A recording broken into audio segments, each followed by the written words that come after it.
Welcome to Talk TV. It's time for Plank of the Week with me, Mike Graham. And it's a fabulous week to be doing Plank of the Week, as almost every week is, because there's just so many planks out there. I'm delighted to tell you that today joining me is Richard Taylor, commentator on many things, commentator on most things, in fact. It's hard to shut him up most of the time. And lovely to see Nadia Essex back with us, dating coach.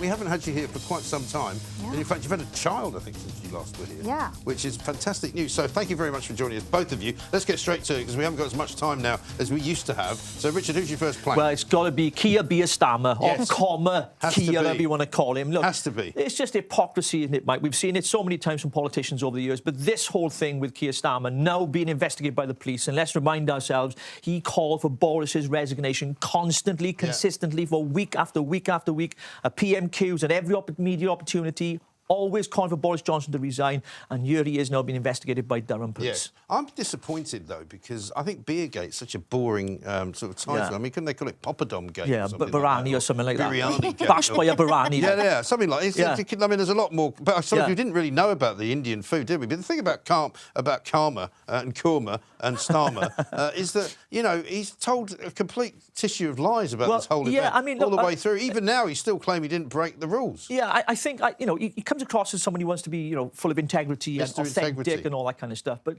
the reality is, look, they knew what was going on. You know, they denied Angela Rayner was there. The press officer apparently got it wrong. They said it was a mistake. No, it was a lie. Yeah. So, you know, these half-truths that we've had from the Labour government and Keir Starmer, I think it just tells us exactly what politicians are like. And what he said was this in his statement. He said, "I want to be a different politician. I want to show people there's a better way of doing politics." This is a guy who stood against the Brexit vote when 17.4 million people voted. And he wanted to reverse it. And he wants to talk about integrity. Well, that's not integrity to me, Mike. Also, Nadia, I mean, you can't just tell people you've got integrity. They have to judge whether you have it. Yeah. I mean, I could sit here and go, I'm a man of great character. I'm probably the most reliable person you've ever met in your life. Why would anybody believe that? Well, usually, if you have to shout about how nice and kind and integral you are, you're not. No, exactly. And I don't know, I think everyone's just fed up. We know that there is a culture of, like, lying with MPs. We know that they don't tell the truth. And I just wish, for goodness, that somebody in a party... I don't care about pizza and korma and beers. I care about living crisis and not being able to pay my bills and people using food banks. That's what I care about. Why are we bickering over pizza and kormas when people are literally can't afford to heat their homes? It's a very good point. And he's also been a bit disingenuous, because what he said is, you know, he will resign if he gets a penalty charge notice. But what he hasn't said is that he'll resign if the police say he broke the rules, but they don't take any further action, like they did with Nicola Sturgeon. Yeah, absolutely, and a perfect example. But also, let's remind ourselves that Keir Starmer was calling for Boris Johnson to resign when he was being investigated before he was fined. Yeah. You know, and that's what, you know, and I think it's the double standards, though. I know you're saying the cost of living crisis, you know, the policy on immigration, all that stuff matters to people. It's just the hypocrisy, and I think that's the message that cuts through with the public and the public mood. You know, they don't understand the economics and stuff that's going on in the country, but they understand that stuff. They're like, hang on, you told me to stay at home while you were partying. That's all they'll ever think. And that's what people see. And they're right. So that's my nomination, Mike. It's Keir Starmer. I think it's a very good one. You know, you may have got the winner straight out the gates there. Bear with. No, hang on. Hang on. What have you got? Tell us your first plank. So my first plank is going to be Rebekah VARDY. This is the Wagatha Christie. Wagatha Christie, yes. The court case is officially a go. Right, 3 million quid. Yeah, and, you know, I think... Look, I like Rebekah VARDY. I think she's, like, outspoken, women's women, you know, she's gets out there, and I think, you know, I like her. But I think it's very clear in certain circles, certainly, that Colleen Rooney is telling the truth. And I just think that, you know, I have felt harassed and been to court and tried to get justice for something that happened.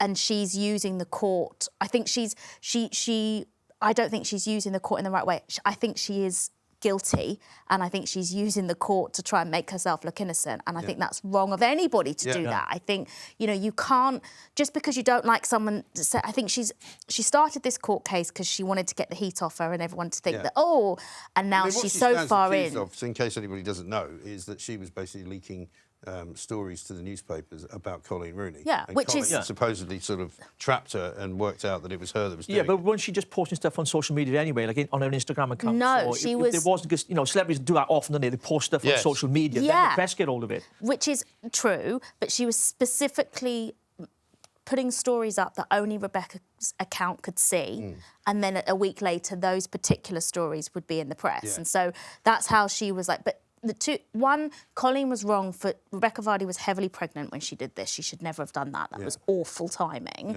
But I just think everybody, I think it's very clear, certainly I mean, there's a lot of like football WhatsApps. This is a thing that I'm like just hearing about. There's a lot of WhatsApp groups with like and there's a lot of stories about footballers' footballers wives. that come out. Yeah. You know, like we find out about certain players that may have done something they shouldn't. Sometimes that's anonymous and it's done an anonymous way. But I think... But it's all on the WhatsApps. You should see these WhatsApps. They are gold. I'm not sure I want to. No, well, you'd love it. The thing is, though, the trouble is it's not a great look anyway for either of them, is it? Because they've clearly got more money than they know what to do with.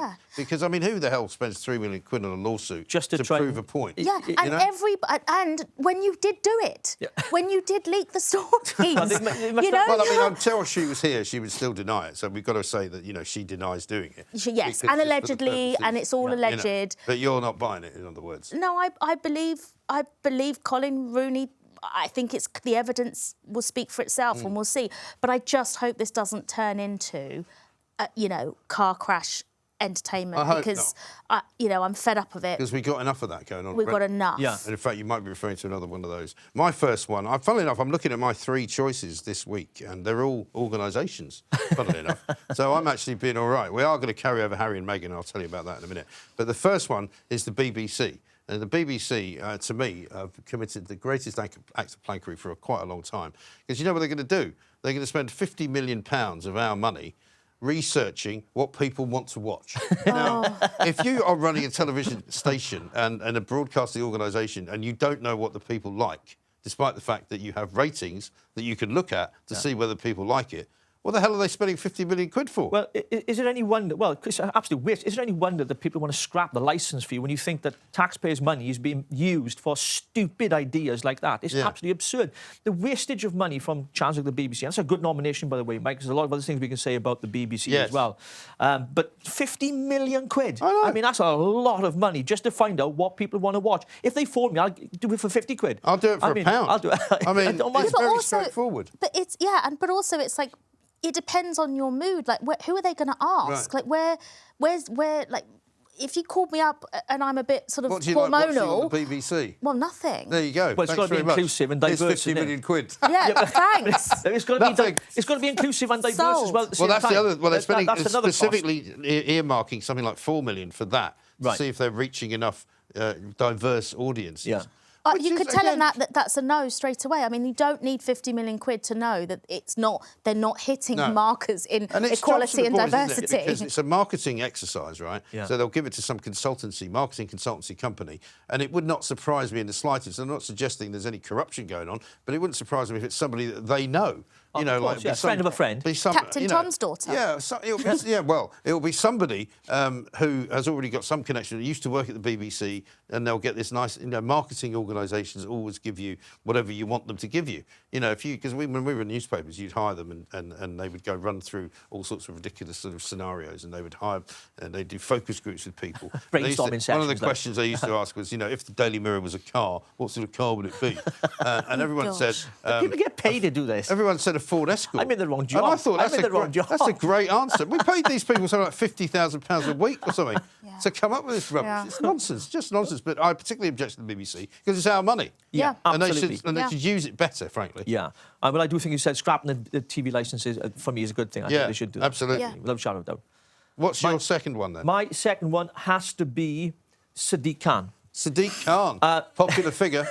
He's on Plank of the Week a lot. He is a lot. He's been a lot. The simple reason is this. He's posted something on his social media yesterday, a tweet saying he's off to America to tell them how wonderful London is. Now America can learn from him of how he's handled things in London. Oh, yeah. I nearly fell off my chair when I read it. I thought this must be a parody account. As long as you're not trying to get anywhere. Exactly. If you come to London, be safe. Just stay in your... Or be a woman after dark. Stay in your hotel because you won't be able to go anywhere because none of the trains are working. I mean, this is a guy... the roads are all gridlocked. This is a guy who put, signs up on the tube, because I don't come to London often, like only when I come to see Good Self, obviously, but when I come on the tube, don't stare at people. Yeah. I felt I was going to get arrested. I didn't know where to look. I was on the tube going like, closing my eyes. I didn't know where to look. I was like, you know, but this is a guy who we've seen under his record, knife crime gone up in London, you know, burglaries, crime, all those things. The facts and the figures don't lie. So he's going to America now to lecture them, to tell them how wonderful they can be if they just did things the way he did. On an all-expenses-paid trip, no doubt. Presumably, yeah. There's pictures of him today out and about, kind of speaking to the public. I mean, I've lived in New York. They won't have a clue who the bloke is,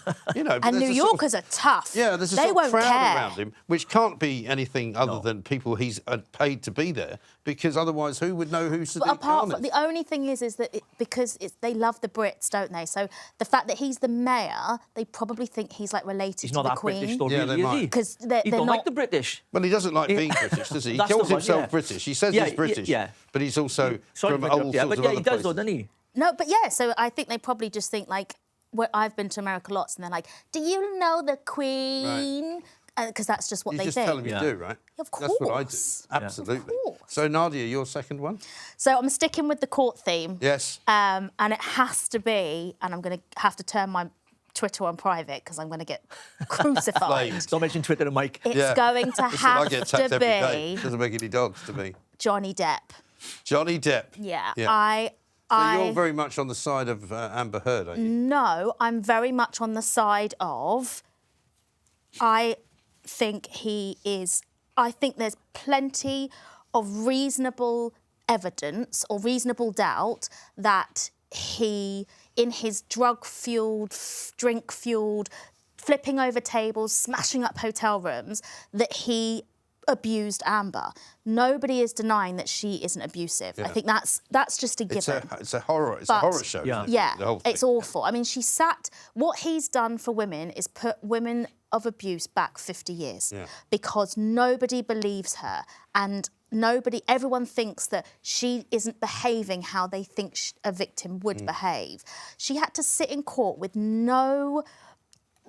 thousands. I mean, you go on TikTok and there's 400,000 people watching live, and she had to sit in court and explain her sexual assaults. And she didn't want to. And she had no support. And for people's entertainment. And he's doing that. He's already lost the case here.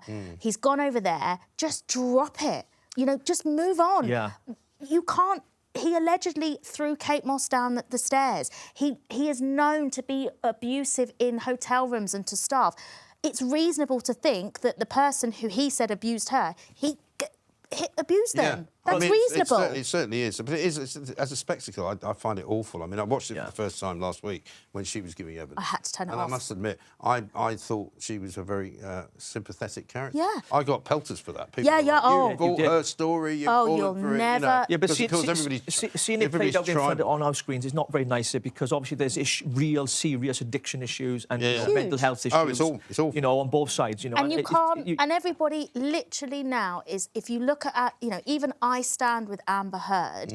If you look at the vile things on that thread, it is people just saying that she's called Amber Turd. Yeah, I know. This is a mother. This is a person. Yeah, she's. No one is saying she hasn't made mistakes. She isn't saying she has not made mistakes. She is not saying she hasn't done anything wrong. But everybody's going in on her, and it's like the case is about whether or not. Again, I think it's defamation, and so. Yeah, he's accusing her of stopping him from being able to work. Which I just don't think is true. Which is not strictly true because he's got a new movie coming out. But, and the Dior advert has continued to go throughout the whole time. Yes, he would have lost work.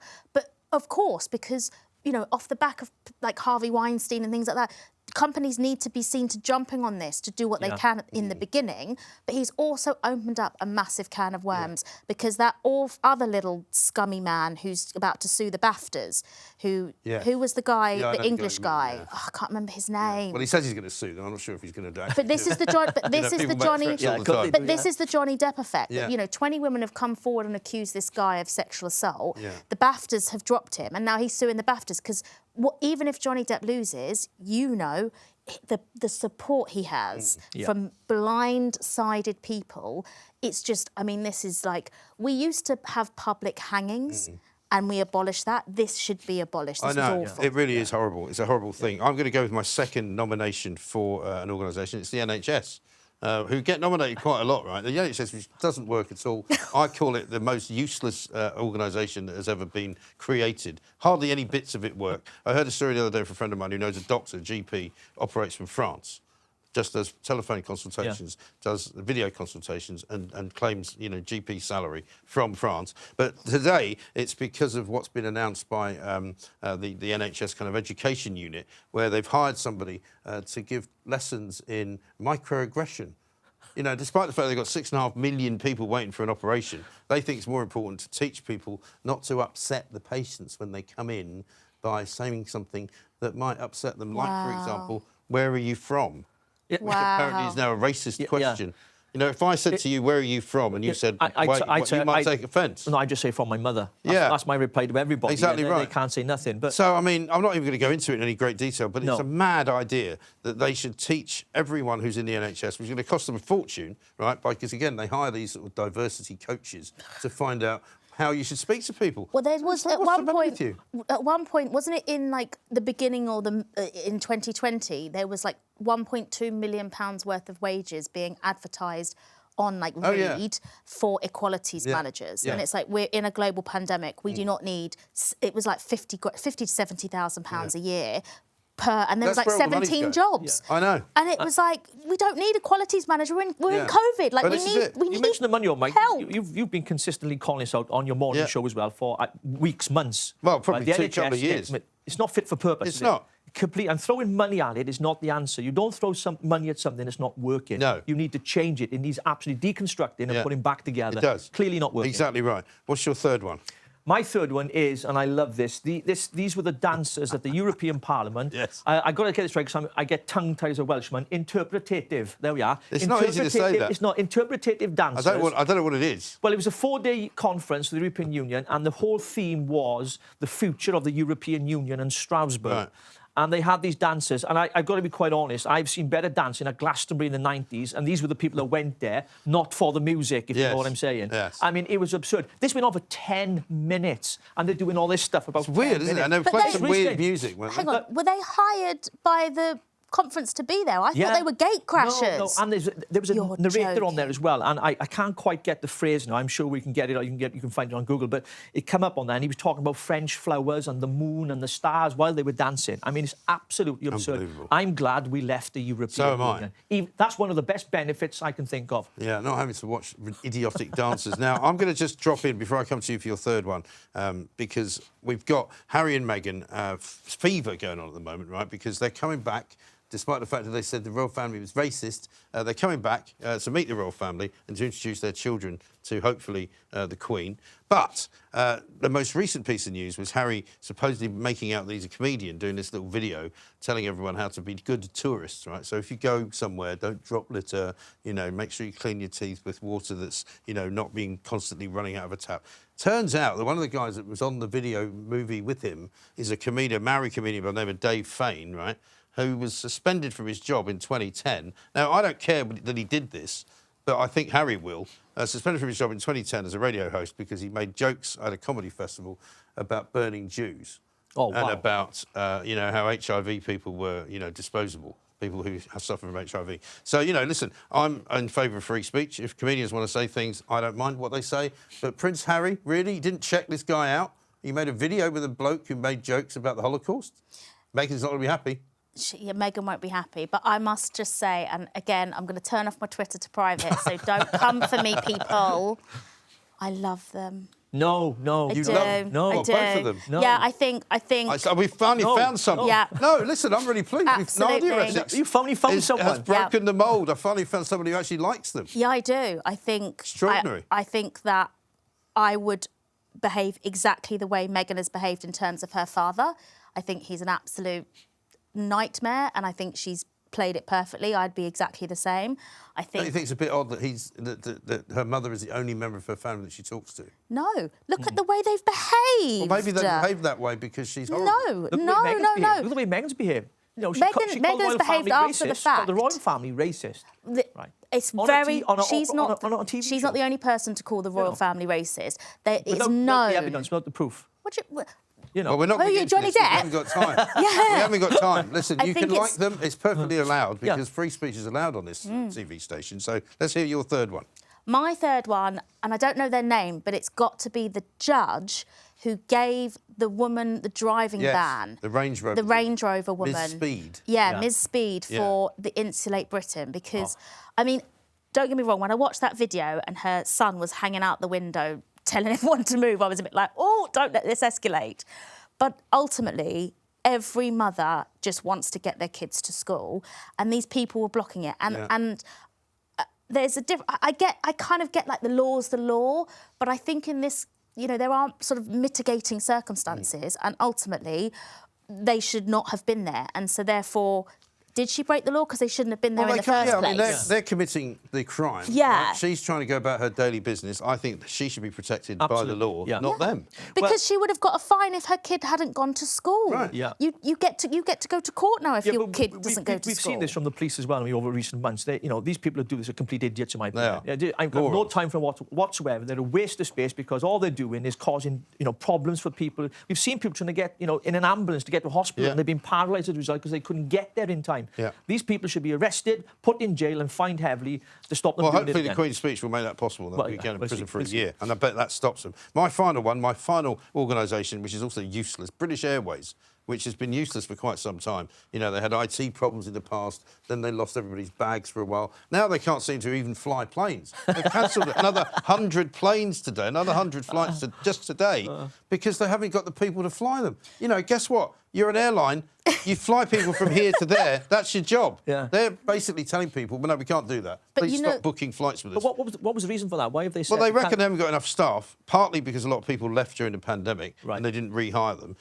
But also, they've also made loads of people redundant, right, who would be quite willing to come back, but they did it to save money. Yeah, Right? And so now they've they're done going, what- oh, we can't run the business. Well, you're idiots. British Airways have done what P&O have done. Yeah. They basically made everybody redundant and said you can come back, but you have to come back on a lesser, on a lesser contract, mixed fleet or whatever it's called. And a lot of people, there was strikes, there was everything. No one did anything. There was no real press about it. No. But yet P&O, they're going crazy, and British Airways are getting away with it. British Airways should be held to account. We are going to hold them to account. Definitely. And also, they said that they would scrap masks, and apparently they've got masks back. And honestly, I know this sounds crazy, but the only reason I booked to go on holiday with them this year is because they said they scrapped masks. And now that they have to put them back on, I'm like, surely I can get a refund. Well, they haven't for scrapped mis-selling. masks, but they've scrapped the flight, I'm afraid. So you won't be Well, going anywhere. I'll be able to get there. So don't worry about getting on the plane. Anyway, right, so here we are, the point of no return. So we've got to get it down to one each, right? So, Richard, why don't you pick your favourite out of Nadia's? So tell me what your three are.